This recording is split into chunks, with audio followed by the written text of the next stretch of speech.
My name's Aurora Boone, and today I'm going to be covering the topic of linguistic determinism. So have you ever heard the catchphrase, if you can't say something nice, then don't say anything at all?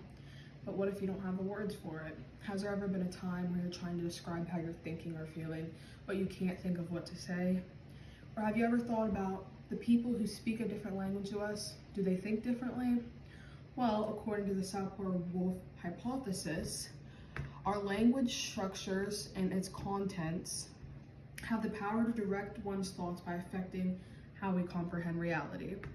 And this essentially ties into logistic determinism, which is essentially the idea that our words, thoughts, languages, cultures, experiences affect the way we perceive the world. There's obviously pros and cons to logistic determinism. One of the pros being, if you can't think of a word to describe something in your language, in a different language, they might have the exact word that you're trying to use, but obviously you didn't grow up using that word, you didn't even know that word even existed to them or to us. You don't have the ability to use that word. And the cons with that is there can lead to confusion among the groups because you're trying to describe something to them and they don't understand because they didn't learn that word, so they're not perceiving it or comprehending it the same way you want to. Do you remember the Coca-Cola name campaign? An example right here, where they put the names on the bottles. This was a way for the company to connect with their consumers in a more personal level. Rather than it just being a beverage, they got to experience it personally because you're looking for your names. And this is from Brand News 2020, Find Your Friend's Name on Your Coca-Cola, Share Your Coke Mates YouTube video.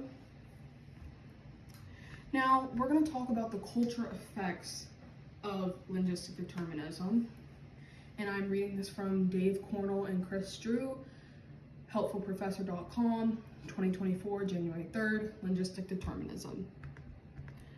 So, for example, one thing that we might say is we describe a group of people, they, them. We just say they, them. But in the Spanish language, they use ellos, ellas, which is obviously the distinction between two groups based on their gender.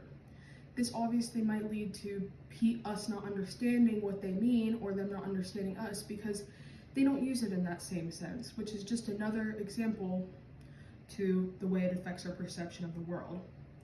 Another good example that I found is we say, oh, that the sky is sky blue, or it's baby blue, or something's baby blue, dark blue.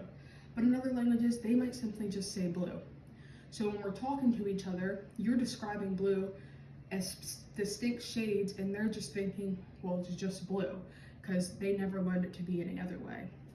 There's also the theory that language shapes expressiveness, which is if a native Spanish speaker is trying to speak in English and express themselves, they might seem more calm, reserved, but when they're speaking in their native language, they might be able to express themselves more because they have the words to express themselves, especially if they're not fluent in English.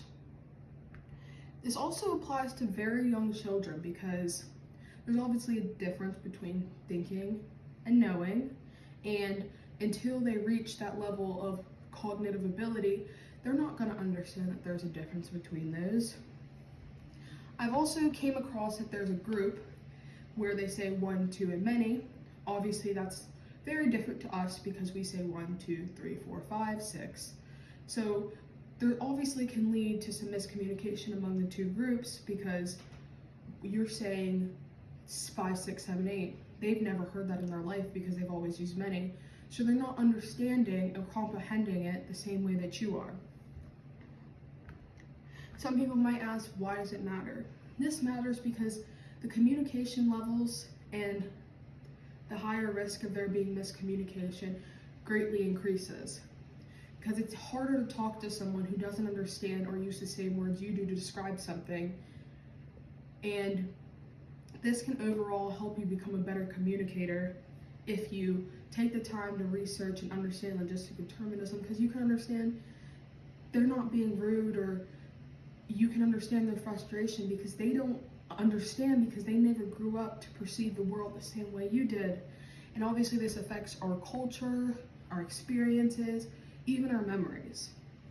So Whether language shapes your thoughts or not completely, obviously hasn't been 100% proven, but from research and information that I've gathered, I believe that it does, because if you didn't grow up to know something, you're not going to understand it.